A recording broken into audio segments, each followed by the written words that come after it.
Salut, bienvenue dans collaborationsoft.com, le podcast de ceux qui cherchent des tactiques concrètes pour mieux travailler ensemble.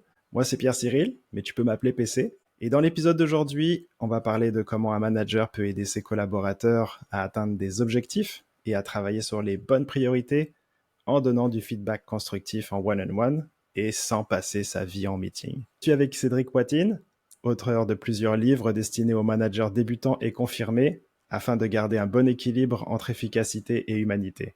Il explique comment influencer sans manipuler et bien déléguer des tâches. Cédric est également animateur du podcast Sans Bullshit, les outils du manager, avec plus de 400 épisodes pour t'aider à mieux gérer ton temps, être crédible en gérant des situations difficiles. Et surtout, rester humain, même si on pense ne pas avoir des aptitudes sociales. Salut Cédric. Salut PC, puisque maintenant je sais qu'on peut t'appeler comme ça va me faciliter la tâche. Merci beaucoup pour ton invitation, je suis ravi de discuter avec toi aujourd'hui sur des sujets qui en plus me passionnent. Ben voilà, ça me fait très plaisir. Dans notre préalable, donc on avait gardé un petit peu une situation dans laquelle tu t'étais trouvé et où tu avais dû finalement mettre en place des outils, finalement peut-être même trouver ta méthode pour essayer de gérer certaines situations difficiles. Explique-moi un petit peu le contexte de comment ça s'est passé tout ça. Mais en fait, moi je suis avant tout chef d'entreprise. C'est-à-dire que j'ai racheté ma première entreprise un petit peu avant 30 ans, j'avais 29 ans.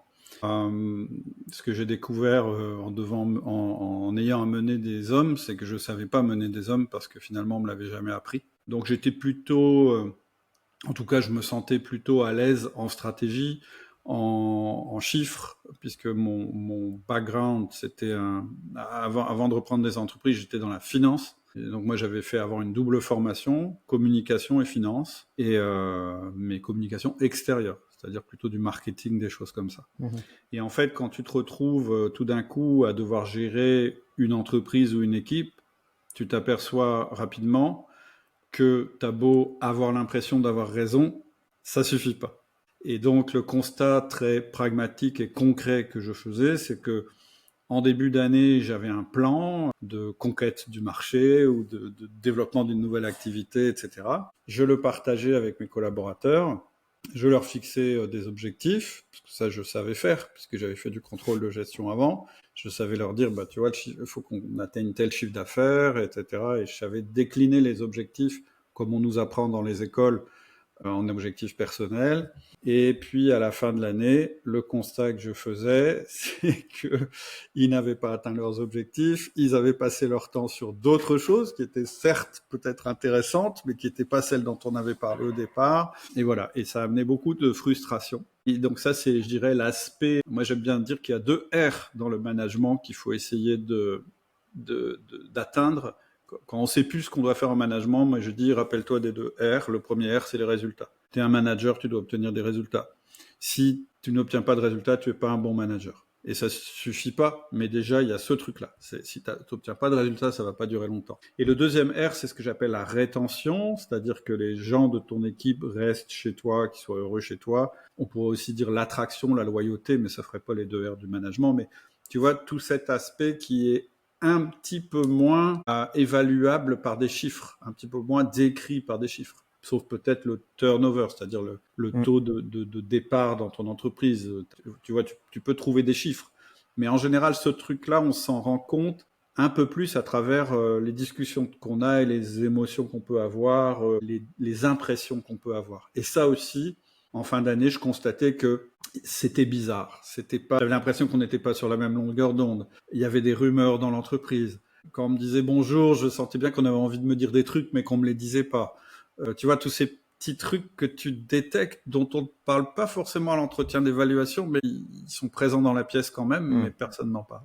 Donc, mon constat, au bout de, peut-être d'1 an ou 2, c'était que ça marchait pas, en fait, finalement. C'est-à-dire que j'avais beau faire des beaux tableaux, des présentations super convaincantes, selon mes critères, parce que rationnel et parce que c'est sûr, c'est ça qu'il faut faire. Et à la fin de l'année, on n'y était pas. Et en plus, il y avait des non-dits, il y avait des trucs qui marchaient pas bien, il y avait des conflits. J'avais l'impression que j'étais pas au courant de ce qui se passait entre les gens, alors que j'aurais dû l'être, etc., etc. Donc, qu'est-ce que j'ai fait ? Et ben, j'ai commencé à lire des bouquins, tout ça. Mais le truc qui m'a un petit peu fait un déclic, c'est un podcast américain qui existe toujours d'ailleurs, qui s'appelle Manager Tools, qui a été créé par 2 consultants à la base. Et ça c'est vraiment le truc qui m'a débloqué. C'est vraiment le truc où je me suis dit, ok, je comprends ce que je dois faire. Petit 1, c'est comme ça. Petit 2, c'est comme ça. Petit 3, c'est comme ça. Je l'ai appliqué, je l'ai un petit peu mis à ma manière parce qu'il y avait des différences culturelles, enfin il y avait des petites choses qu'il fallait faire évoluer probablement. Et ça a tellement bien marché que je me suis dit mais bon sang, il faut qu'on ait ça aussi en France quoi. Il faut aussi qu'on puisse diffuser le truc. Et donc j'en ai parlé à ces 2 consultants que j'étais allé voir aussi en formation, qui m'avaient formé, etc. Et je leur ai dit bah en France, pourquoi vous faites pas le truc français? Et ils m'ont dit bah vas-y fais-le. Et du coup, je dis, bah ouais, moi je suis chef d'entreprise, j'ai d'autres trucs. Puis après, je me suis dit, mais non, en fait, c'est ça qu'il faut faire.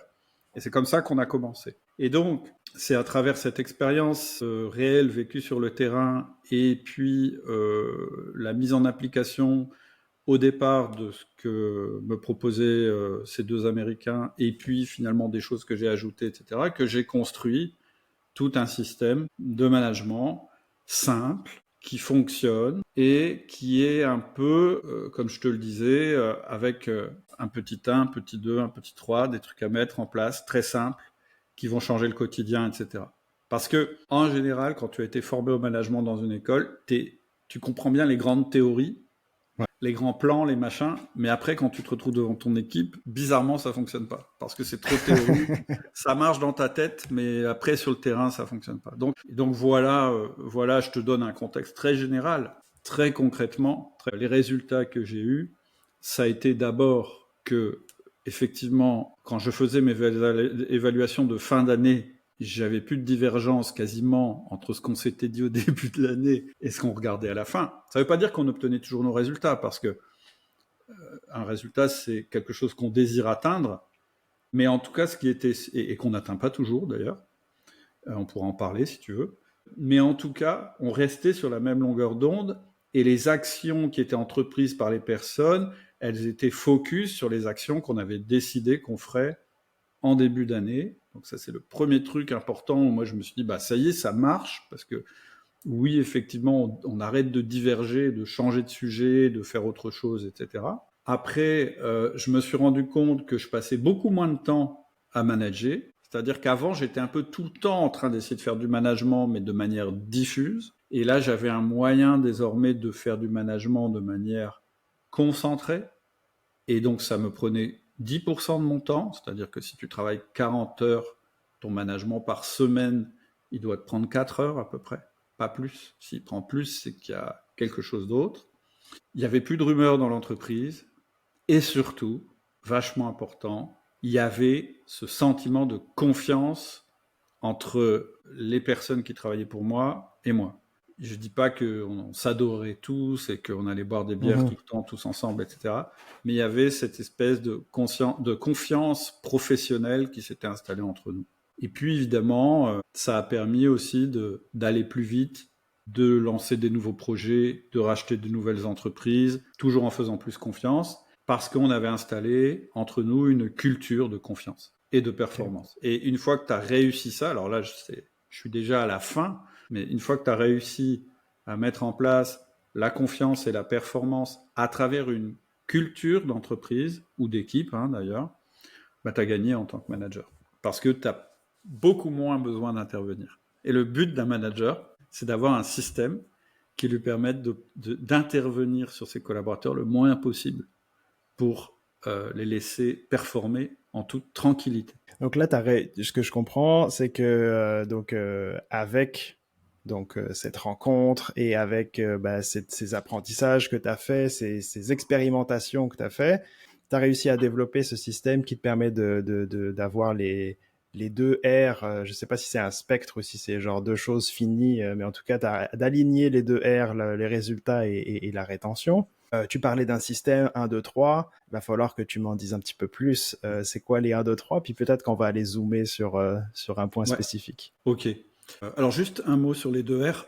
Effectivement, pour moi, c'est les 2 nord du management. C'est-à-dire que Ok. je disais, si tout d'un coup tu sais plus ce que tu dois faire, dis-toi, mais est-ce que je suis en train de faire quelque chose qui nourrit un R, l'autre ou les deux en même temps, ce qui est en fait l'idéal.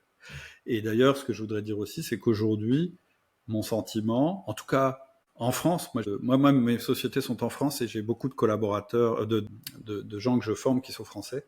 Et je pense que le deuxième R est devenu plus important que le premier R. C'est-à-dire qu'avant, on était beaucoup sur les résultats, la pression, et puis bon, il faut quand même pas y aller trop fort parce qu'on va perdre des collaborateurs en route. Aujourd'hui, le sujet c'est presque inversé, c'est-à-dire faut que les collaborateurs soient bien, parce que s'ils sont pas bien, de toute façon, on n'aura pas l'autre R. Tu vois, il y a une petite inversion Mhm. qui s'est faite ces dernières Ouais. années, qui a d'ailleurs fait que j'ai fait un peu évoluer mes outils. Mais en tout cas, pour vraiment rentrer dans le sujet, pour moi, il y a 4 grandes étapes dans la mise en place d'un système de management.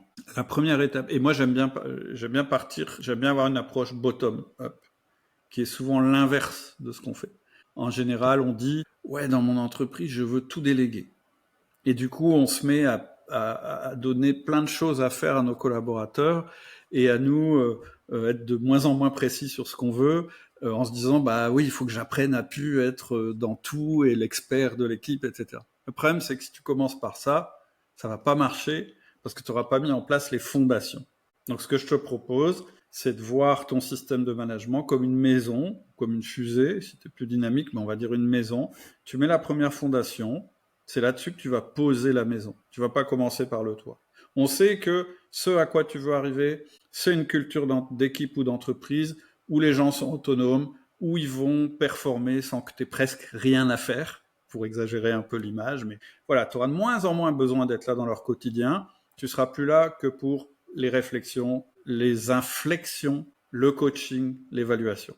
Mais tu peux pas démarrer par ça. Donc tu commences par ta fondation. La fondation d'un management qui marche, c'est la confiance. Ensuite, l'étage du dessus, c'est l'autonomie. Et ensuite, l'étage du dessus, ça va être la culture. Et ça correspond à des outils que tu vas garder. C'est-à-dire, c'est pas parce que tu passes au niveau du dessus que tu vas oublier ta fondation. Donc, le premier outil, un outil fondamental pour moi, qui maintenant est connu, mais qui n'était pas très connu quand j'ai commencé à faire mes podcasts en Mhm. 2009, c'est le one-to-one, le 1 à 1, le one-on-one, peu importe comment tu appelles ça, c'est le premier truc. C'est un rendez-vous et je vais rentrer dans le détail de l'outil après si tu veux, mais ce qu'il faut Ouais. retenir, c'est que c'est le fondement de ta relation managériale. C'est le moment intense où tu fais du management. Si tu veux compter combien d'heures tu as passé en management, en vrai management, tu vas compter les heures que tu as passées en 1 à 1. C'est le squelette. Et même quand tout d'un coup c'est le rush et que l'entreprise a des difficultés, et qu'on n'a pas le temps et qu'on est en 1 à 1, il faut garder le 1 à 1. Donc, premier truc que tu vas mettre en place, c'est le 1 à 1. Et ce 1 à 1, il va évoluer en fait. Il va pas être pareil avec quelqu'un que tu rencontres pour la première fois, évidemment. C'est comme une relation avec un ami ou une relation amoureuse. C'est pas pareil la première fois qu'on se rencontre. C'est pas pareil quand on est marié depuis 20 ans. Mais on garde quand même cette base. Donc le 1 à 1. Ensuite, l'étage du dessus, une fois que ton 1 à 1 il est bien en place, puis qu'il est passé par les phases par lesquelles il devait passer, tu vas pouvoir commencer à faire du feedback. C'est un outil fondamental, le feedback, qui te permet de dire à tes collaborateurs ce qu'ils ont fait qui correspond à ce que tu voulais ou ce qu'ils ont fait qui correspond pas, selon toi, à ce que tu voulais. On pourra revenir là-dessus parce que le feedback, c'est pareil, il va évoluer. Il va devenir différent au fur et à mesure de l'évolution de ce truc-là. Donc, 1 à 1, feedback, et ensuite, tu vas pouvoir commencer à développer l'autonomie de tes collaborateurs davantage. Pourquoi ? Tu auras établi la confiance, tu auras commencé à dire ce que tu voulais, donc tu pourras là rendre ton collaborateur plus autonome. L'erreur, ce serait de dire sois autonome Mhm. sans avoir de confiance, donc il n'aura pas confiance, il n'osera pas être autonome, puis toi, tu n'auras pas confiance en lui, tu auras toujours envie de vérifier ce qu'il fait. Et puis même, il n'aura pas confiance en lui. Pourquoi ? Parce que pour être autonome, il faut connaître le champ de notre autonomie. Si tu mets pas de champ, c'est contre-intuitif ce que je veux dire, mais si tu mets pas de champ, il n'y aura pas d'autonomie. Parce que, Le fameux carré de sable de c'est quoi ton périmètre d'autonomie dans exactement. le projet, dans notre relation, dans Exactement. ton travail, etc. Voilà. Sinon, c'est un électron libre. Et en fait, ça revient à pas faire de management, finalement. Moi, j'ai beaucoup de gens qui me disent, non, mais moi, je fais confiance, j'ai confiance dans la nature humaine, je laisse les gens. Bah non, tu viens de démissionner de ton poste de manager. Alors, on me dit, bah ouais, mais j'ai peur d'être un micro-manager. Je dis, non, un micro-manager, c'est pas ça. Un micro-manager, c'est quelqu'un qui est toute la journée en management diffus, c'est-à-dire en permanence, avec ses collaborateurs, en train de vérifier ce qu'ils font, en train de vérifier leurs erreurs, travail, en train de leur demander des reportings qui leur prennent plus de temps que le travail qu'ils ont à faire, etc. Ça, c'est du micromanagement. Mais il ne faut pas confondre. Et puis donc, une fois que tu as commencé à développer cette autonomie, tu vas pouvoir passer à la délégation. C'est une forme supérieure d'autonomie. C'est le moment où tu commences à confier tes propres missions à tes collaborateurs. Et une fois que tu auras fait ça, tu auras une culture d'équipe suffisamment construite pour passer à un mode coach avec tes collaborateurs. Le coaching, ça veut dire que on n'est plus dans je te dis ce que tu as à faire, je t'explique comment tu dois le faire, etc. On est dans un développement de la personne qui contribue à cette personne et à l'entreprise en même temps. Et là, on est dans un mode de relation où il y a vraiment du R des deux côtés. C'est-à-dire que la personne, elle va être suffisamment bien pour pouvoir performer et elle n'aura pas envie de partir parce que son travail sera devenu ce qui l'intéresse le plus dans sa vie dans l'entreprise. Et du coup, tu auras moins besoin de mettre en place du management à la pression, des incentives, qui sont en fait que des proxys quand on n'aime pas son travail. En général, ce qui doit motiver les gens, pour ça, moi, j'aime pas trop parler d'outils de motivation, parce que pour moi, la meilleure motivation, c'est la motivation intrinsèque. Et en fait, je pense qu'un être humain, il est motivé quand il se sent considéré comme un individu singulier, c'est-à-dire pas comme les autres, et qui est utile aux autres. En général, quand on a développé notre singularité et qu'on peut en même temps se sentir bien intégré dans la société, dans notre entreprise, etc., on est heureux. Et on n'a pas tellement de raisons de quitter l'endroit où on est heureux. Ouais. Voilà la théorie. C'est théorique ce que je te dis, mais il faut toujours rattacher la théorie. Il faut savoir pourquoi on fait les choses. Exact. Donc là, tu as les briques que tu assembles pour avoir ta maison. Le fondamental, je pense que c'est ça qu'on va aller explorer, puisque de toute manière, ça sert à rien d'aller explorer le toit de la maison si on regarde pas en dessous. La confiance.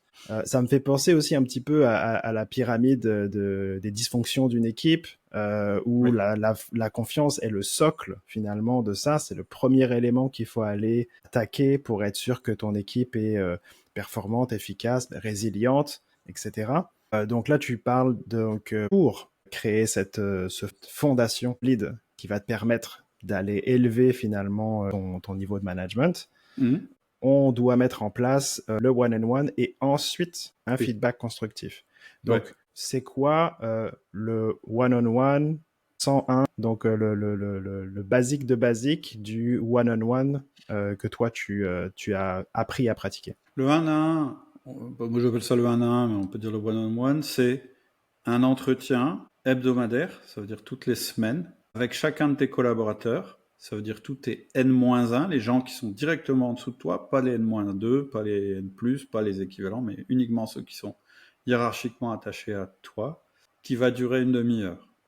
Autrement dit, si tu as 8 collaborateurs, ce qui est beaucoup, ce qui est trop selon moi, en direct, eh bien tu vas passer 4 heures pendant ta semaine en 1 à 1. C'est pour ça que je dis que globalement, ton management ne doit pas te prendre plus que 10% de ton temps, parce que je dis qu'en général, une équipe qui marche bien, c'est une équipe où tu as maximum 5 personnes en direct. Ça ne veut pas dire que tu peux pas... Moi, aujourd'hui, je gère 50 personnes, mais en réalité, j'en ai que 3 en direct, tu vois. Et d'ailleurs, au fur et à mesure que j'ai développé mes autonomies, mes délégations, j'en suis arrivé à un moment où j'ai plus que 3 personnes à m'occuper, parce que je sais qu'en dessous, tout ça, ça fonctionne. Mais tu vois, le principe, c'est ça. 1 à 1, c'est une demi-heure, une fois par semaine, chacun de tes collaborateurs. C'est ça la base. Et j'ajouterais à ça, juste pour être sûr qu'on comprenne bien, c'est 1 à 1. Oui. Parce que j'ai déjà vu des 1 à 1 où on est 3-4. Donc, non, ça, c'est des 1 à 1 à 1. Une personne, voilà. Une personne. Le cadre, c'est une fois par semaine.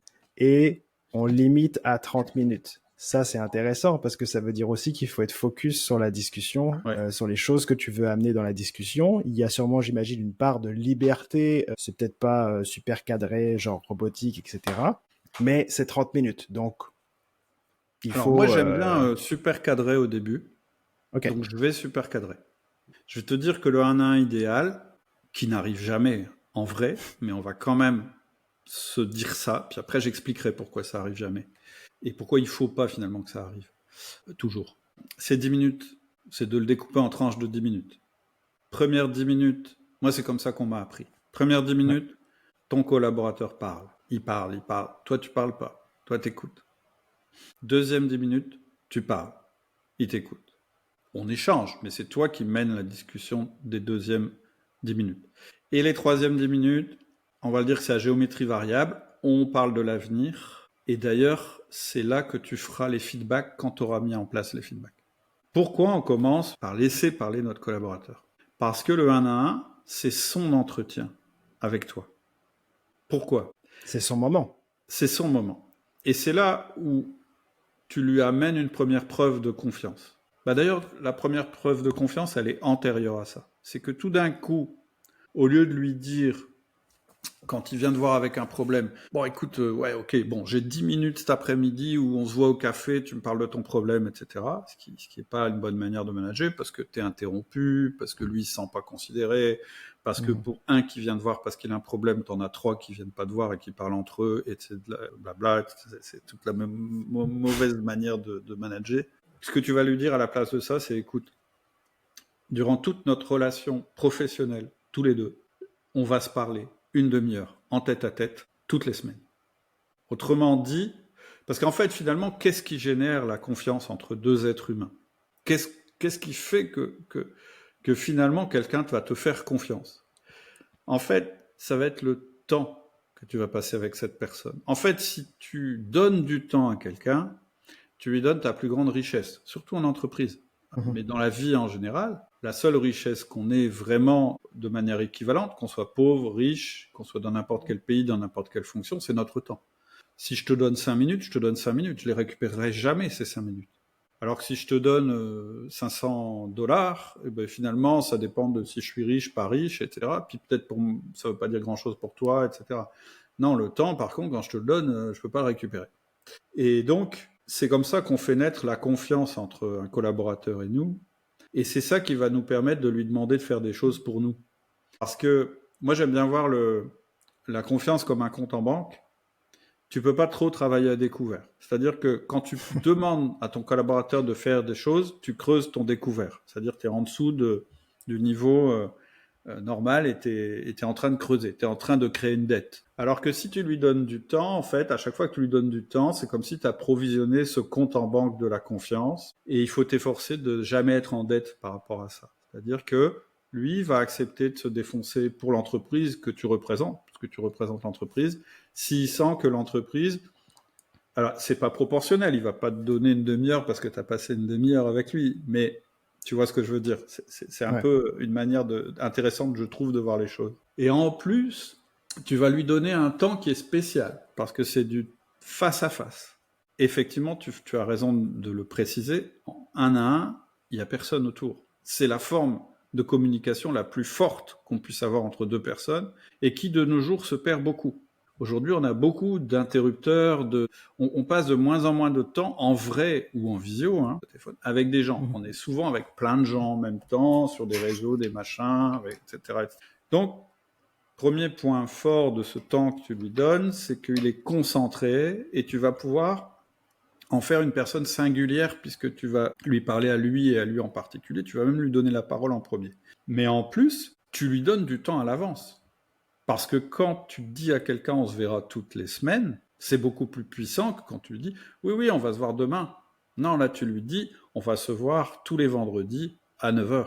Et tous les vendredis à 9h, donc tu t'engages. Et donc tout ça, c'est des preuves de confiance pour démarrer sur un bon pied de confiance. Ensuite, pourquoi tu le fais parler en premier? À nouveau, parce que tu lui fais confiance. C'est quand même lui, a priori, ou elle, qui sait ce dont elle a besoin de parler. Donc, il ou elle va parler. Et pour toi, c'est extraordinaire parce qu'il va te dire des choses que tu ne sais pas. Le risque, quand c'est toi qui amène les sujets et qui prend le contrôle de la conversation, c'est qu'en fait, la conversation, elle ne soit focus que sur ce que toi, tu penses savoir. Alors que quand tu laisses la personne parler, de toute façon, c'est une technique de négociation de base. Hein, quand tu vas chez un client, tu le laisses parler. Tu lui demandes, tu fais juste des questions pour relancer ses problèmes. Puis après, du coup, tu seras beaucoup plus impactant dans ta manière de le convaincre. Finalement, c'est du bon sens. C'est-à-dire que toi, ce qui t'intéresse en tant que dirigeant, en tant que chef d'une équipe, en tant que chef de projet, c'est de savoir ce qui se passe en vrai dans ton équipe. Et en fait, ce qui se passe en vrai, tu ne le sais pas si on ne te le dit pas. Et si tu poses des questions, tu vas prédéterminer ce qu'on va te dire. Donc, le fait de ne pas parler en premier, ça permet à la fois de générer de la confiance de la personne et à la fois pour toi d'entendre des choses que tu n'aurais jamais entendues si tu avais préparé ton entretien avec des questions et si tu avais pris le pouvoir de cet entretien. Donc la première règle hyper importante et qui vaut et qui balaye aussi d'ailleurs mes 10 minutes, 10 minutes, 10 minutes, c'est l'entretien de ton collaborateur. S'il doit parler et qu'il a besoin de parler une demi-heure, tu l'écoutes pendant une demi-heure. Donc en fait, tu vois, je t'ai fait l'entretien idéal, mais vite derrière, je te donne une autre règle qui est la première partie a priorité sur la deuxième partie qui a priorité sur la troisième partie. Après, on met une limite. La limite, c'est une demi-heure. Pourquoi on met une limite d'une demi-heure ? Parce que on veut quand même garder le contrôle de notre temps. On veut que l'entretien reste intense, c'est-à-dire que c'est un moment où, voilà, c'est un moment privilégié. Donc, s'il n'a pas de limite, c'est moins précieux que quelque chose qui a une limite. Et puis, tout fait sens. C'est-à-dire que si tu dis, tiens, moi, je vais commencer à faire des 1-1, mais je vais les faire tous les mois. Une demi-heure par mois, ça ne fonctionne pas. En général, tous les gens qui font ça, ils se retrouvent à discuter pendant une heure. Puis il suffit qu'il y ait un événement, et puis le 1-1 saute, et puis du coup, c'est un tous les 2 mois, ça n'a plus aucune valeur. C'est pour ça que chaque truc est important. Une fois par semaine, une demi-heure, en face à face. Puis j'imagine que tu es en pratiquant réellement ce one-on-one régulier, de manière hebdomadaire. Donc, c'est-à-dire qu'il est suffisamment régulier pour toi, en tant que donnant ton temps à la personne, et tu t'améliores dans cette pratique-là. Absolument. Mais aussi, la personne, elle a comme un exemple hebdomadaire de comment est-ce qu'elle pourrait faire ses one-on-one avec ses N+2. Absolument. C'est comme on pourrait l'utiliser comme une espèce de coaching par l'exemple déguisé. Si ça se fait une fois par mois, tu as moins de répétitions pour voir à l'œuvre quelqu'un. Et d'ailleurs, tu vas progresser vite parce qu'en fait, on va dire plutôt 4 collaborateurs, tu vas faire 4 1-1 la première semaine, 4 1-1 la deuxième semaine. Au bout de 4 semaines, tu en auras déjà fait 16. Tu vas devenir très vite, très très bon en 1-1. Tu vas apprendre à moins parler. Alors après, ça dépend de ton tempérament, mais moi, par exemple, j'ai plutôt tendance à vouloir prendre le contrôle de ce que je fais. C'est mon tempérament. Et voilà, j'ai dû apprendre à écouter. Et à la fin du 1-1, à chaque fois, je me disais, mais t'as trop parlé. Pourquoi t'as parlé Voilà. Donc, première partie. Faut se pincer pour moi, se rappeler. Alors, j'ai des tips pour ça. Moi, le premier tip, c'est de prendre des notes. C'est-à-dire que pendant un 1, il faut prendre des notes. Pas sur un ordinateur, ou le moins possible. Ou alors, il faut vraiment couper tous les interrupteurs. Mais l'idéal, c'est de faire ça sur un papier. Ça a plein d'intérêts. Hein. Ça permet d'avoir un historique. Puis à la fin, l'évaluation, tu peux reprendre toutes tes notes de 1 à 1 de l'année. Du coup, tu vas très très vite à faire une évaluation quand tu fais des 1-1. Mais surtout, pour moi, ça me sert à pas parler, à pas couper la parole à la personne. Parce que quand tu écris, c'est dur de parler en même temps. Et aussi parce que du coup, tu baisses la tête et il y a des personnes qui sont pas à l'aise quand tu les regardes dans les yeux, quand on est en face à face, surtout avec son chef. Et du coup, elles vont plus parler que si tu as la tête baissée que si tu les regardes dans les yeux. Et puis, une autre technique que je trouve pas mal, c'est la technique de la respiration. Ça veut dire que je vais pas prendre la parole si j'ai pas le temps de respirer après que la personne ait fini de parler. Il y a des gens, en fait, ils te parlent, puis tu crois que c'est fini, alors tu parles tout de suite derrière, et puis hop, ils allaient reprendre, et en fait, tu leur as coupé la parole sans t'en rendre compte. Voilà, c'est des petites techniques comme ça. Après, la deuxième partie, celle qui est réservée aux managers, c'est tous les sujets dont tu as évité de lui parler pendant la semaine parce que tu voulais pas l'interrompre. Deuxième gros avantage du 1-1, c'est pour ça que je dis qu'il y a un gain de temps, mais pas seulement pour toi, pour ton collaborateur aussi, c'est que tu vas beaucoup moins l'embêter. Parce qu'à chaque fois que tu vas tendre la main vers ton téléphone pour l'appeler, tu vas dire « Mais non, je l'ai vendredi en 1-1, ça sert à rien que je l'interrompe. » À chaque fois que tu vas diriger tes doigts vers ton clavier en disant « Ouais, je vais lui demander... » Ah mais non, je Trop facile. vais lui en Tu sais, parler en 1-1. avec les messages, maintenant, on s'envoie un texto, Ouais, un message sur Zoom, sur Teams, c'est on en ça. reçoit 50, Voilà. Et interrompu 50 moi, en fois. fait, je fais pas ça parce que j'ai mes 1-1. Donc, j'ai des post-it. Et puis, je vais écrire sur le post-it, et puis je vais le coller dans mon petit formulaire de 1-1. Puis, quand j'aurai la personne, une fois qu'elle aura fini de parler, je vais prendre mes post-it. Si elle n'a pas évoqué, souvent elle évoque les sujets avant que j'ai besoin d'en parler, mais du coup, je peux lui parler. Donc, en fait, le 1-1, c'est même un entretien qui ne se prépare pas. Et puis, la dernière partie, c'est pour mes feedbacks. Ça, je te propose qu'on en parle après, des feedbacks. Je vais finir sur les 1-1. L'autre chose qui est importante dans un 1-1, c'est que faut bien comprendre que ça va pas être tout de suite fantastique. Tu l'as dit, faut une On set la pratique. barre Puis une fois ici. qu'on a appris à écouter, à poser les bonnes questions, c'est super. Mais au début, c'est bizarre. Déjà, la personne, tu vas la convoquer dans ton bureau. Elle va se dire, qu'est-ce que j'ai fait de mal? Alors, rien. En fait, t'as rien fait de mal, c'est juste je mets ça en place. Mais au début, tu peux avoir des personnes qui ont des drôles de réactions, qui sont tétanisées ou qui se mettent à te sortir tous les problèmes de la Terre, etc. Et c'est pas grave, c'est normal. C'est comme si tu ouvrais une vanne qui est fermée depuis longtemps. Enfin, quelquefois, l'eau, elle n'a pas l'habitude de passer à cet endroit-là, donc elle va mettre du temps à passer. Ou quelquefois, elle est tellement sous pression qu'elle va péter quand tu vas ouvrir le truc. Donc, c'est pas grave. Parce que quand tu rates un 1-1, et tu vas en rater au début, d'ailleurs on peut pas vraiment rater un 1, mais oui, tu peux le faire d'une mauvaise manière. C'est pas grave, il y en a un la semaine prochaine, il y en aura la semaine suivante. On parle pas de rater le rendez-vous. On parle de rater, c'est-à-dire, Oui, finalement, je suis pas disponible. Ça, il faut pas non, le non, faire, alors, j'imagine, parce que faut tu donnes du éviter. temps, mais rater le fait que bah, tu as raté ta pratique du C'est one-on-one. ça. C'est ça? Ok. C'est ça. T'as pas fait le truc by the book, on va dire. C'est pas Ça grave. arrive. Ça peut te rattraper la semaine suivante, puis la suivante, etc. Donc faut être assez cool par rapport à ça.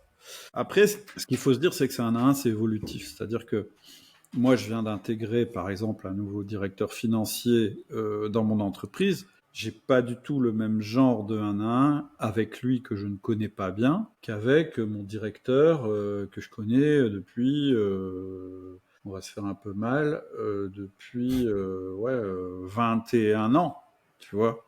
C'est pas du tout, mais c'est pas grave. Donc en fait, ce qui va se passer, le premier 1 à 1, ça va être un à 1. Les premiers 1 à 1, ça va être des 1 à 1 de connexion. C'est quoi un 1 à 1 de connexion? C'est un 1 à 1 où on apprend à se connaître. Donc on échange. Ça peut être professionnel, ça peut être autre chose. C'est pas grave. On échange. On prend la mesure de l'autre, etc. Et puis, petit à petit, on va commencer évidemment à parler avec la personne de ses missions, de ce qu'elle est plutôt censée faire, etc. Mais d'une manière assez floue finalement au début.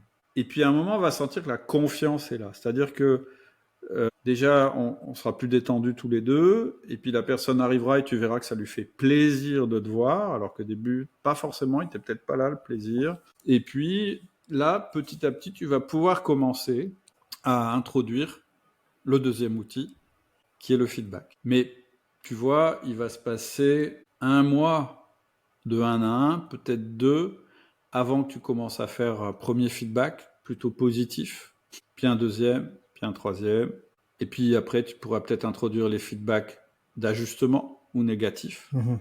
Et là, ça y est, tu seras dans une relation qui est plus statique, qui n'est pas simplement bah, on se fait confiance, tout va bien. Tu seras dans un truc, on se fait confiance et on avance ensemble. On modifie des choses dans notre manière de faire, etc.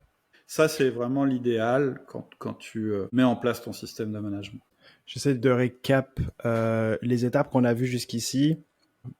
On parle du socle de confiance, comment est-ce qu'on établit ça dans la pratique du 1 à 1, du one-on-one, donc la discussion avec juste deux collaborateurs, c'est la personne qui est sous ta responsabilité. On essaye de cadrer ça dans quelque chose qu'on veut absolument de régulier, d'hebdomadaire, idéalement, contraint dans le temps à une petite fenêtre, disons une demi-heure, à la fois pour pouvoir gérer son propre temps, mais aussi pour la personne, qu'elle puisse savoir qu'elle a ce temps régulier-là, que c'est pas un peu flou, etc. Ça définit un cadre. Comme tu disais, c'est important d'avoir ce cadre-là. Puis là-dedans, on peut aller s'organiser une espèce de petite structure, bon, qu'on veut assez malléable, mais on veut toujours commencer par la personne qu'on rencontre. C'est elle le centre d'attention, donc c'est elle qui ouvre la discussion avec les choses qui la tracassent, les choses sur lesquelles elle travaille. Finalement, on laisse ouvrir la vanne, comme tu dis, des choses qui sont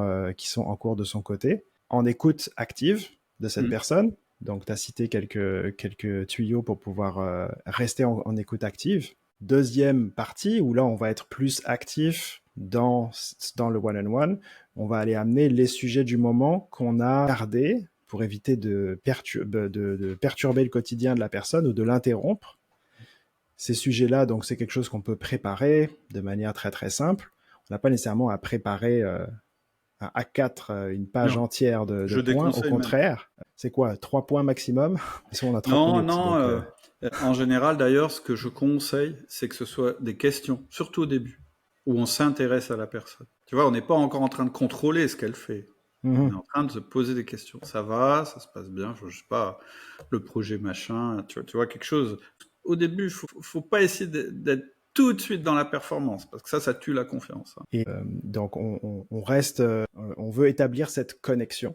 On a les 2 R, on essaie d'aller souvent le plus possible dans la rétention pour avoir les résultats, ce qui fait que à partir d'un certain moment, on peut se permettre d'aller introduire de la rétroaction, donc du feedback, qui soit positif, négatif. On va sûrement commencer par le positif, puis ça peut remplir les dernières minutes où on ferme finalement la discussion avec ça. Puis tu me disais que tu avais donc développé une petite mécanique pour le feedback. Ça donne quoi à peu près pour toi? Alors juste un truc pour finir avec le 1-1, enfin finir avec les aspects pratiques du 1-1. Si vous avez du mal à tenir le délai, parce que voilà, vous avez un collaborateur qui est trop bavard, ou c'est vous qui avez du mal à tenir le délai, ce que je vous conseille, vraiment un truc qui marche bien, c'est de mettre un bip, soit un minuteur de cuisine ou bien un téléphone, mais en mode avion, mais avec quand même l'alarme. Et comme ça, vous dites, bon, je veux absolument que ça dure une demi-heure, on se reverra s'il y a d'autres choses à dire, etc. Mais voilà, il faut vraiment le poser au début. Et c'est idéal que ce soit quelque chose d'autre qui interrompe la conversation plutôt que toi qui interromps ton collaborateur en plein milieu, etc. Au moins quand ça sonne, ah bon, il faut qu'on ferme et puis on parlera de ça après. C'est juste un conseil en passant. Une fois que tu as mis en place la confiance, c'est-à-dire qu'une fois que le 1-1 est établi, en fait, tu as créé un canal de communication qui est hyper intéressant. Donc la question, c'est qu'est-ce que tu vas faire de ce canal? Évidemment, tu vas l'utiliser pour continuer à alimenter cette confiance, puis la faire encore monter d'un cran. Mais tu vas l'utiliser aussi pour influencer les comportements de ton collaborateur. Je rappelle qu'un manager, son objectif, c'est de générer de la performance, le premier R du management, en influençant ses collaborateurs. Il y a 2 manières qui fonctionnent très mal. La première, c'est l'autorité hiérarchique, c'est-à-dire de lui dire, écoute, tu le fais parce que je suis ton chef et que si tu le fais pas, je vais te virer. Tu vois, c'est pas un bon mode de management, ça. En général, tu obtiens de très mauvais résultats, les plus bas possibles. Ton collaborateur, il dit, OK, lui, je vais lui donner le plus bas possible et je vais le moins possible, parce que cette confiance n'existe pas, il est que dans le rapport de force, et en plus, un rapport de force qui n'est pas justifié, puisque finalement, il a du pouvoir sur moi juste parce qu'il est au-dessus de moi dans l'organigramme, alors que je suis un meilleur expert que lui, je vais lui montrer, enfin bref, tu vois, tu pars dans un truc épouvantable.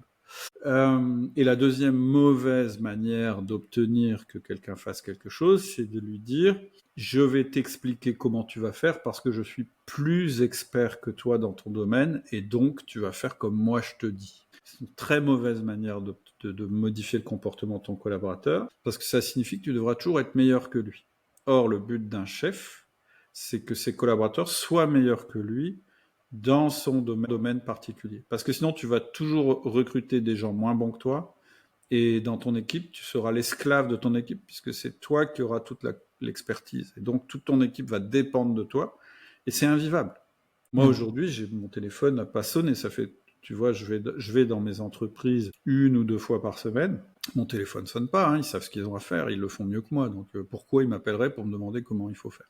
Voilà. Juste pour expliquer pourquoi tu peux pas avoir ce mode. Tu dois modifier le comportement de tes collaborateurs pour obtenir un objectif qui est celui de l'entreprise, mais sans forcément leur dire ce qu'ils ont à faire, mais en leur expliquant les objectifs et en les remettant dans le cadre quand leurs comportements sont divergents par rapport à ces objectifs. Donc oui, un manager, il influence le comportement de ses collaborateurs.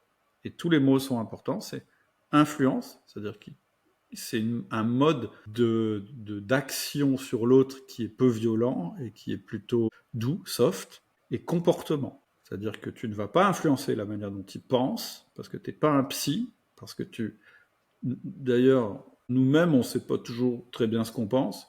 Par contre, ce que tu vois, c'est leur comportement. Donc ça, tu peux agir dessus. Tu peux agir que ce que tu vois. Le comportement, tu le vois. La pensée, tu ne la vois pas, tu l'imagines et souvent tu te trompes. Donc, tu vas influencer leur comportement. Comment on influence quelqu'un pour qu'il nous fasse de la performance? De deux manières.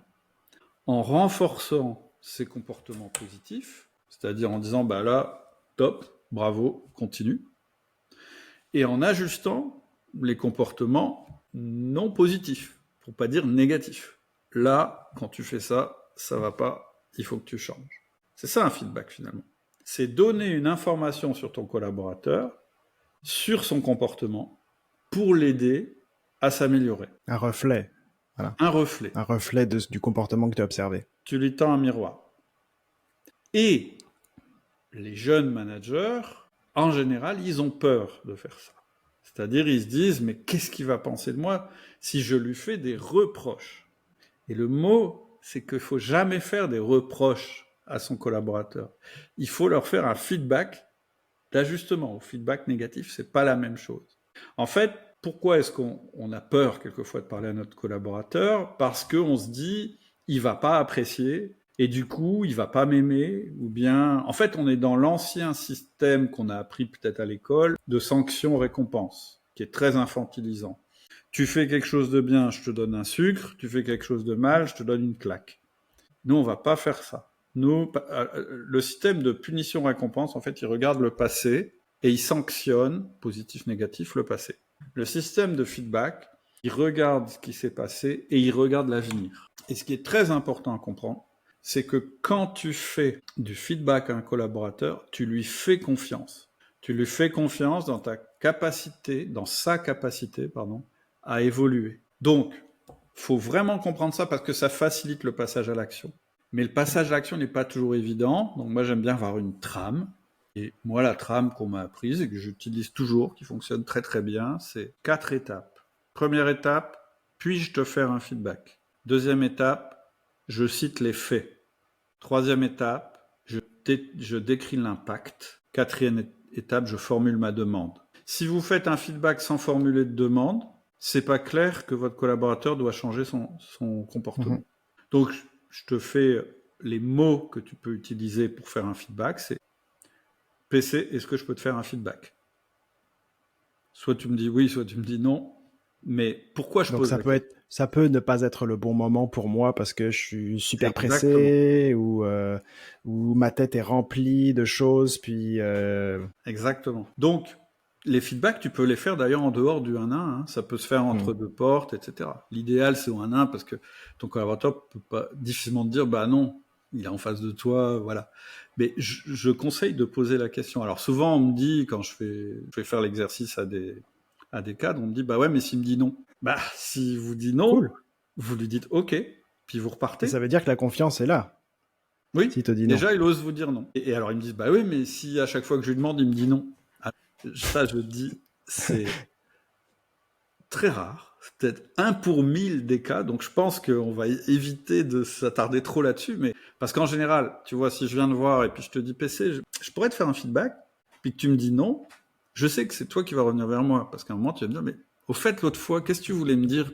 Parce que ça va nous titiller, etc. Et puis, je dis, quand vraiment quelqu'un refuse les feedbacks, à un moment, tu lui dis, ça fait plusieurs fois que tu refuses mon feedback, là on est en 1, je vais te faire le feedback. Et le feedback que tu vas lui faire, c'est pourquoi il accepte jamais les feedbacks.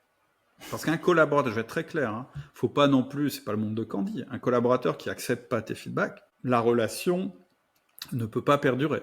Il va falloir qu'il les accepte ou il va falloir qu'il sorte de ton équipe. Parce que c'est pas possible. Il te refuse ton rôle de manager quand il fait ça.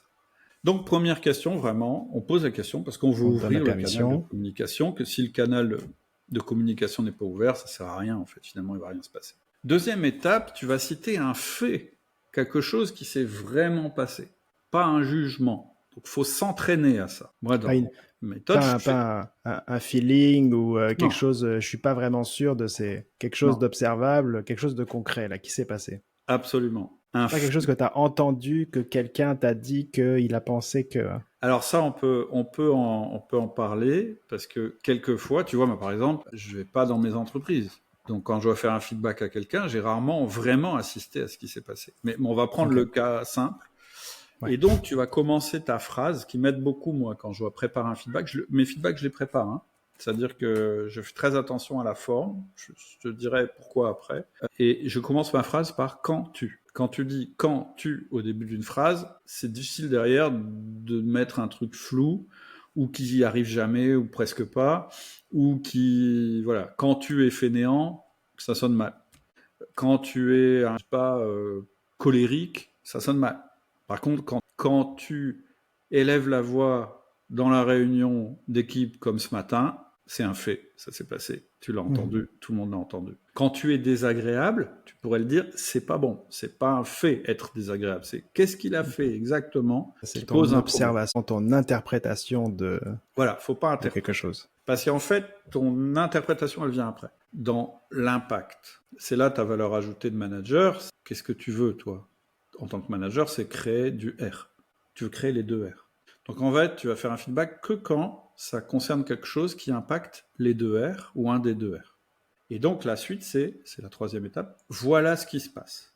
Donc je te le fais. PC, est-ce que je peux te faire un feedback ? Oui, je suis disponible. Quand tu hurles en réunion sur Sylvie, comme ce matin, voilà ce qui se passe. Tu mets une super mauvaise ambiance dans l'équipe. Et ensuite, moi, j'ai un mal fou à faire travailler les gens.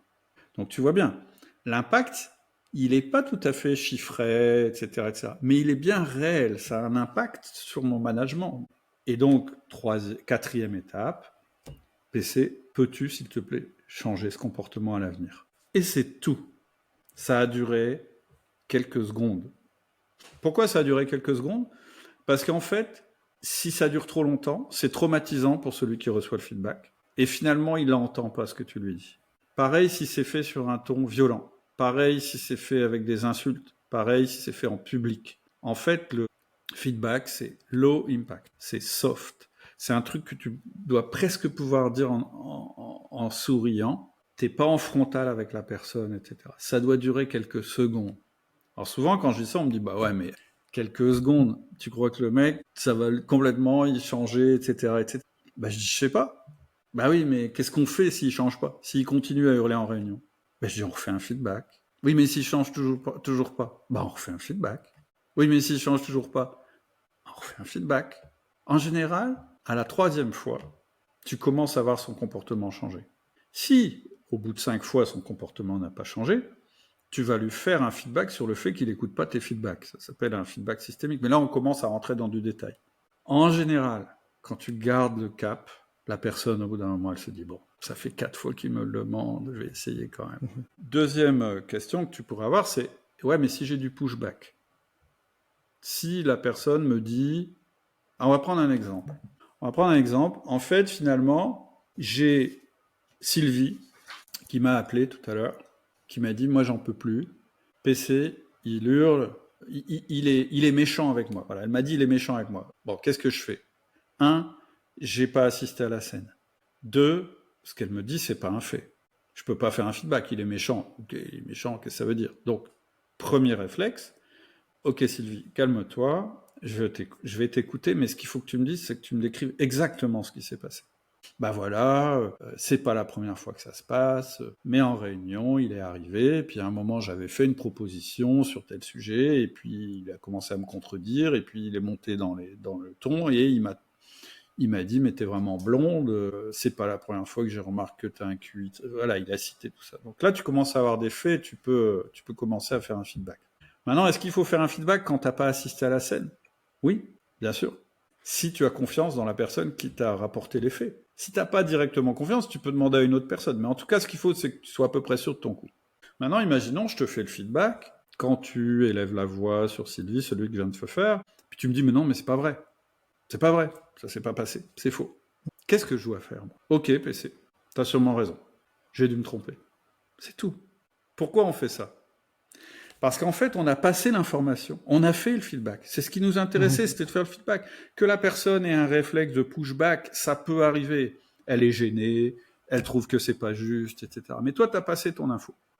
Est-ce que PC, derrière, il va continuer à crier? Je suis pas sûr. Il va se dire, bon, là, faut que... Peut-être il va continuer. Et qu'est-ce que tu feras? Bah, tu referas un feedback. Et s'il dit, ah non, non, à nouveau, je te dis, ça c'est pas dit. Ok, j'ai encore dû me tromper. En fait, ce qu'il faut faire, c'est tout faire pour que le feedback soit court. Et moi, quand j'ai du pushback comme ça, et que mon collaborateur me dit « mais non, c'est pas vrai, je suis pas arrivé en retard, mais non, c'est pas vrai », ou qui se justifie « oui, je suis arrivé en retard, mais ma mobilette, elle est tombée en panne, et ensuite, mon chien s'est échappé. » J'ai dit « ok. » Je dis « c'est bon, merci, on passe à autre chose. » Je coupe. Ça sert à rien de focus comme ça, parce qu'en fait, ça va faire monter les enjeux, et c'est pas ce que tu veux. Et tu auras toujours, je répète, le 1 à 1, tu peux en louper un, enfin louper dans le sens que tu décrivais, ça ne veut pas le faire dans la forme, c'est pas grave, il y en aura un autre la semaine prochaine. Et si PC, il continue à hurler en réunion, je en reparlerai la semaine prochaine, et la semaine suivante, et la semaine suivante, etc. etc. C'est ça qu'il faut comprendre. La puissance de l'outil, et ça c'est une règle en management, le management, c'est la répétition qui marche. C'est pas la rage, c'est pas la colère, c'est pas la pression. Ce qui marche, c'est régulièrement, on remet les gens sur la route tranquillement, et en fait, ça fonctionne beaucoup mieux. C'est un peu, en fait, on aimerait bien voir le management comme une autoroute, un truc tout droit où on fonce tous à 140, 130 en France. En fait, c'est pas ça le management. On sait qu'on veut aller là-bas, mais la route est pas droite. Ça n'existe pas, les performances en ligne droite. C'est fait comme ça, une performance. Ouais, faut que je ralentisse, faut que je prenne ce virage, j'ai un obstacle, etc. Le management, il doit suivre le truc. En fait, toi, ce qui compte, c'est que les gens restent sur la route. Et en fait, même sur une route droite, je sais pas si tu as remarqué, quand tu tiens ton volant, quand tu conduis, tes mains sont pas comme ça. Tes mains font ça. Tu es toujours en train de faire des micro-évolutions. Le 1 à 1, le feedback, c'est pareil. C'est au lieu de me retrouver dans le fossé avec toute la voiture cassée, la carrosserie à refaire, c'est-à-dire avoir complètement foutu en l'air ma relation avec mon collaborateur, non, je le remets régulièrement sur la route, on se recadre régulièrement, et puis du coup, c'est serein, et ça fonctionne comme ça. Alors évidemment, l'exemple que j'ai donné, c'est un exemple de feedback négatif. Souvent, je commence par celui-là parce que c'est le réflexe. Quand on m'écoute, on me dit bah oui, il y a tel collaborateur, il fait pas bien comme donc j'ai. C'est ça. Et en fait, c'est pas par celui-là qu'il faut commencer parce que évidemment, c'est le plus dur.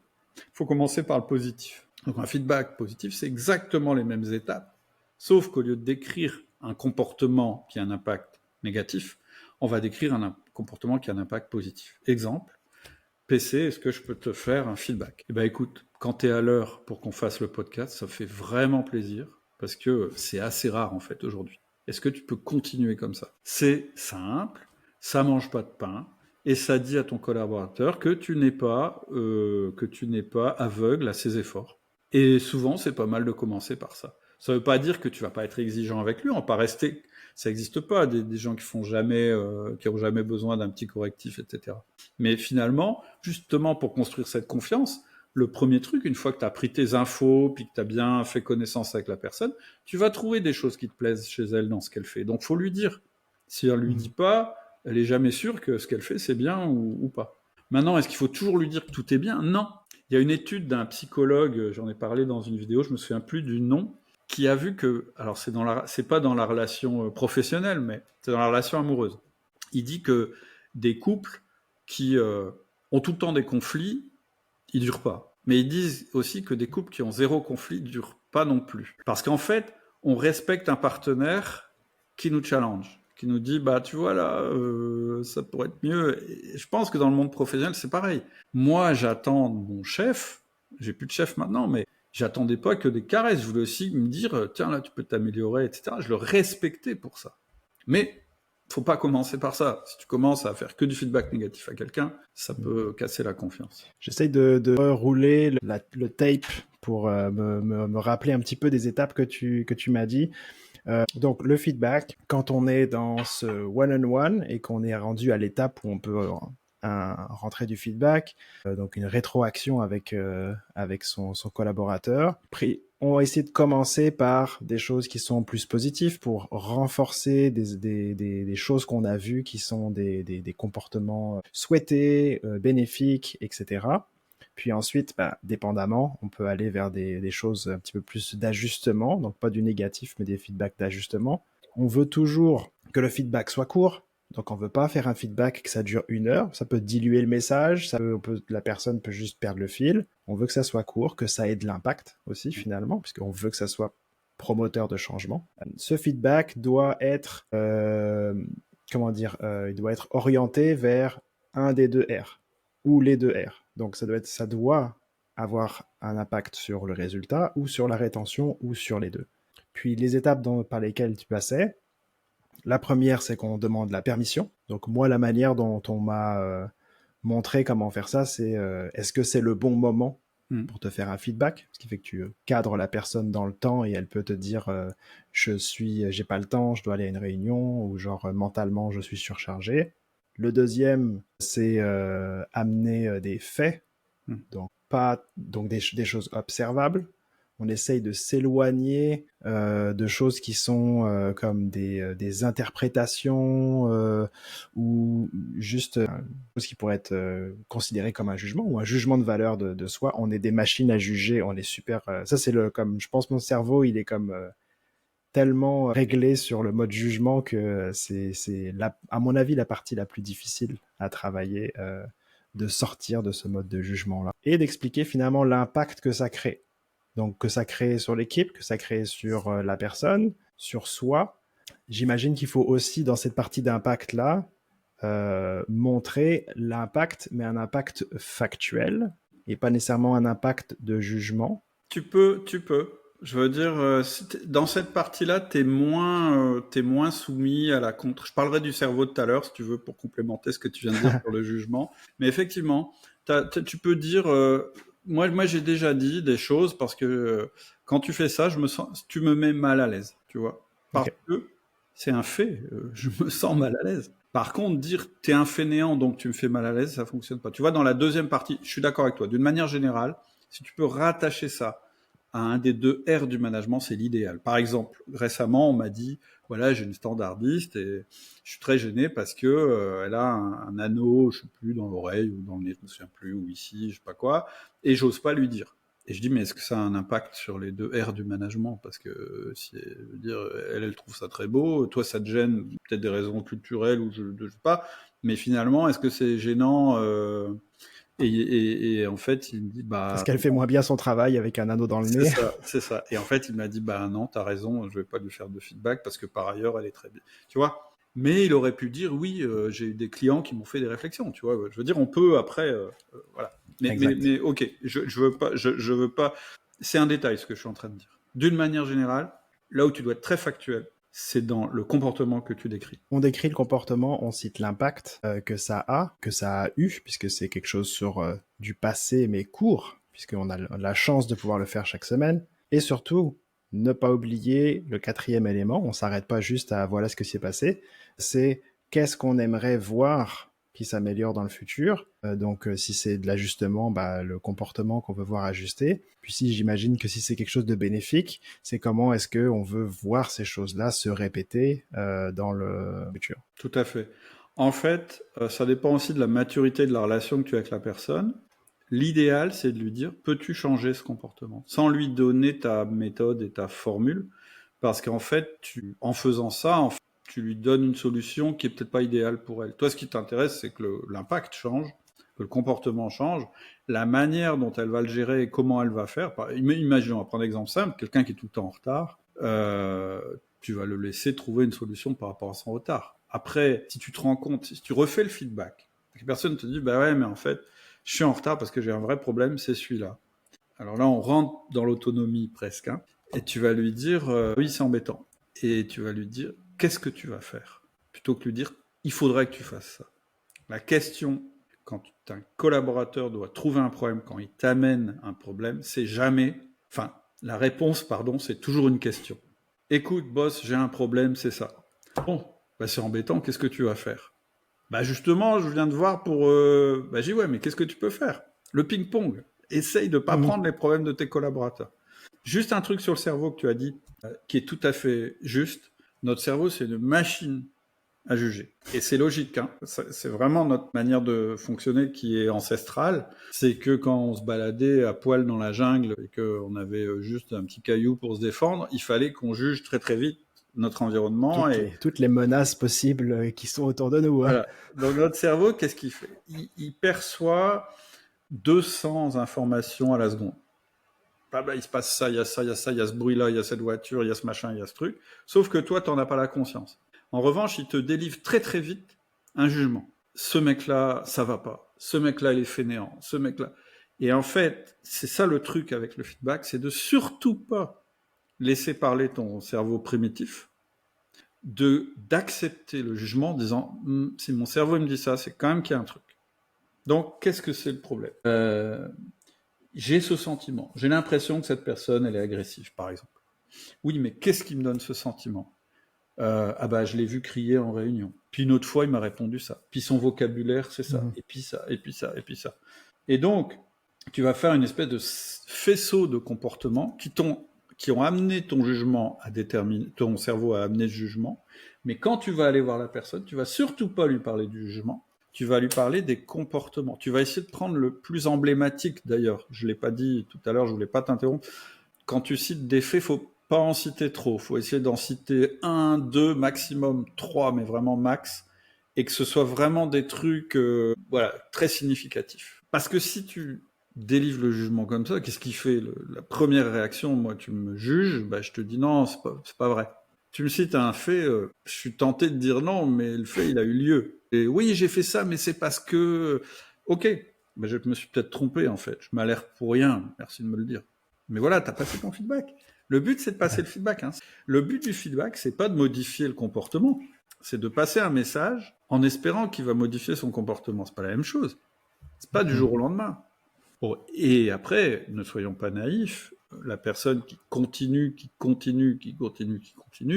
à un moment, le moins possible, mais dans 5% des cas, tu vas devoir sortir le pouvoir hiérarchique. Mais le moins possible. Alors, ce qui est bien avec le feedback, moi j'aime bien les outils que plus tu les utilises et plus ils sont efficaces. Le pouvoir hiérarchique, c'est l'opposé. Plus tu l'utilises, moins il est efficace. Si tu es toujours en train de violenter tes collaborateurs, tu devras devenir de plus en plus violent. Et ça marchera de moins en moins parce qu'ils vont tous se dire, mais qu'est-ce qu'il a besoin d'être comme ça? C'est qu'il n'est pas sûr de lui, c'est qu'il n'est pas légitime, etc. Alors que le feedback, non. Le feedback, le top, c'est qu'il y a un moment, tu vas bien voir tes collaborateurs, il va y avoir un moment crucial. Il va y avoir un moment où tu vas dire à PC, est-ce que je peux te faire un feedback? Ouais, je sais ce que tu vas me dire. Tu vas me dire que j'ai crié en réunion et machin. Ouais, je le sais, excuse-moi. Et là, t'as gagné, en fait. T'as gagné parce que ça veut dire que vous êtes enfin en phase. C'est-à-dire que tu es en train de lui donner le pouvoir de changer et t'as plus besoin de dire tant de choses que ça pour qu'il soit bien dans la culture. Et c'est un gros mot, hein, la culture d'une équipe, mais c'est un mot super important, de plus en plus important. La culture d'une équipe, c'est comment on travaille ensemble. Et plus tu dois intervenir pour que les gens sachent travailler ensemble, moins ta culture est établie. Ça veut dire que tu dois faire des efforts pour qu'ils travaillent ensemble, tu dois forcer les choses. Le jour où tu as réussi à l'aide de feedback, à l'aide de petits trucs, etc., de mise en autonomie, à ce que ça se passe sans que tu sois là, tu as gagné. Le bon management, c'est le management qui se constate quand le manager est absent. Moi, je vais dans ton équipe. Si quand tu es là, tout se passe bien, mais quand tu n'es pas là, c'est le foutoir, je vais te dire, bah non, il manque une case, là, ton management. Ça marche pas. Ouais. Et donc, en fait, la définition de la culture, que j'aime bien, moi, c'est la culture est la somme des comportements. Ça veut dire que la culture, en fait, finalement, c'est parce que tu décides. C'est ce qui se passe, pas la même chose. T'as beau dire, ouais, moi, je veux que les gens collaborent, je veux que, je sais pas, ils soient super performants, qu'il y ait beaucoup de créativité. Ça, c'est ce que tu veux. C'est la culture que tu veux. La vraie culture, c'est la somme des comportements qui se passent dans ton équipe. Une fois que tu es bien au clair sur comment tu veux que ça se passe dans ton équipe, alors tu peux faire les feedbacks sur les comportements qui se passent dans ton équipe et qui ne sont pas raccords avec la culture que tu veux. Et donc, on voit bien que le feedback, lui aussi, va évoluer. Au début, il va être sur des trucs super presque détails, je devrais pas dire ça, mais des choses évidentes, le mec qui est en retard, le mec qui gueule en réunion, etc. Puis après, ça va se faire sur des choses qui sont cruciales, mais qui sont beaucoup plus de l'ordre de non, mais chez nous, on travaille pas comme ça. Tu te souviens, on avait dit c'est comme ça, c'est comme ça, c'est comme ça. Et c'est là où je dis, je préfère très très largement, parce que je sais que ça marche, la méthode bottom-up. Je crée la confiance, je fais des feedbacks, je crée l'autonomie, j'ai une culture qui émerge, j'agis sur cette culture, que la méthode des consultants qui ne marche pas. On va décider une culture tous ensemble, on va faire une culture machin, et maintenant la culture c'est ça. Ok, mais qu'est-ce qu'on fait, qu'est-ce qu'on doit faire, etc., etc. Moi je crois beaucoup plus à part de la base, les 2 R du management, etc., etc., et remonte vers la culture. Après, tu peux refaire du descendant, mais pour moi, le management, c'est toujours ce qu'on démarre par les fondations. La culture, c'est pas encore les fondations, c'est la confiance, les fondations. Puis du coup, tu vas recruter des gens de mieux en mieux parce que tu sauras ce que tu attends d'eux dans le détail, tu seras capable de décrire la culture, tu seras capable de dire, vous savez, lui, il est super expert, les gars, mais on va pas le prendre. Vous savez pourquoi ? Bah ouais, il travaille pas comme nous, il a pas les mêmes valeurs. Bravo, on le prend pas. Merci beaucoup. Écoute, c'était très riche.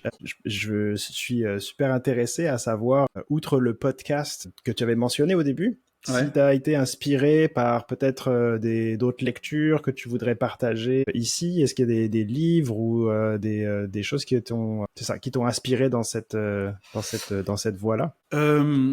Je peux te dire un des derniers livres qui m'a vraiment inspiré, mais de manière très fondamentale dans la manière de gérer mes business, mais qui a aussi des répercussions sur la manière de gérer une équipe, mais même de me gérer moi-même, c'est Antifragile de Nassim Taleb. Alors, c'est pas du tout un bouquin de management, c'est un gros pavé, mais c'est vraiment intéressant. C'est-à-dire que le grand principe, qu'est-ce que c'est que quelque chose d'antifragile ? En fait, Nassim Taleb, il s'est posé la question, il s'est dit, c'est quoi le contraire de solide ? Et tout le monde répond, fragile. Et lui, il répond, non, ou plutôt, c'est quoi le contraire de fragile, pardon ? C'est solide. Et lui, il dit, non, encore au-dessus, il y a antifragile. Donc, c'est quoi la différence ? C'est ce verre, là, tu vois, il est solide. Si je le fais tomber, il casse en 1000 morceaux. Donc, en fait, il est fragile, finalement. Par contre, je sais pas, je prends cette bouteille ou cette pierre. Si elle tombe, elle n'est pas modifiée par la chute. C'est-à-dire qu'en fait, finalement, elle était solide. S'il serait antifragile, c'est quelque chose que je laisserais tomber et que la chute renforcerait. Autrement dit, nos entreprises, il ne faut pas qu'elles soient fragiles, évidemment, parce que s'il y avait une crise, elles seraient balayées. Mais est-ce qu'il faut qu'elles soient solides ? Si elles sont trop solides, si elles sont trop normées, si elles sont trop sûres d'elles, si elles sont trop dans l'affirmation, dans la prévision, dans la contrainte, etc., finalement, elles ne vont pas s'adapter à leur environnement. Et ce qui va se passer, c'est qu'un jour, elles seront devenues fragiles. Et il y a beaucoup d'entreprises, par exemple, la crise du Covid en est un exemple, qui ont été complètement balayées alors que c'était des entreprises qui nous paraissaient solides. Et de plus en plus, moi je pense que le rôle du chef d'entreprise et du manager, c'est d'inculquer à ses collaborateurs comment acquérir cette antifragilité. C'est tout simple, l'antifragilité, enfin tout simple. À dire, c'est facile. À faire, c'est plus compliqué. C'est de s'adapter en permanence à son environnement. Et ma croyance fondamentale, c'est que tu ne pourras avoir une entreprise qui s'adapte à son environnement que si tu obliges tes collaborateurs, entre guillemets, si tu laisses tes collaborateurs s'adapter à leur environnement. Pour ça, il faut qu'ils soient capables de remettre en question les procédures, il faut qu'ils soient autonomes, il faut qu'ils comprennent ce qui se passe sur le marché pour pouvoir s'adapter. Et donc, c'est plutôt pour moi, lire ça, moi je le sentais depuis longtemps, et j'ai toujours eu un problème par rapport à la notion de vision. Moi, à chaque fois qu'on me disait, mais c'est quoi votre vision à 5 ans ? Je disais, à 5 ans, je sais pas, moi, je sais pas ce qui va se passer dans 5 ans. Comment voulez-vous que je vous dise, dans 5 ans, on sera comme ça, comme ça, comme ça. Je dis, j'en sais rien. Par contre, ce que je sais, c'est que dans 5 ans, je veux qu'on soit encore là. Et donc, je vais entraîner mes équipes pour me dire ce qu'il faut qu'on fasse pour être encore vivant demain. Finalement, j'ai échangé la vision, peut-être très précises qu'on est censé avoir en tant que chef d'entreprise, par une vision très fondamentale, qui est, moi, ma vision, c'est qu'on survive.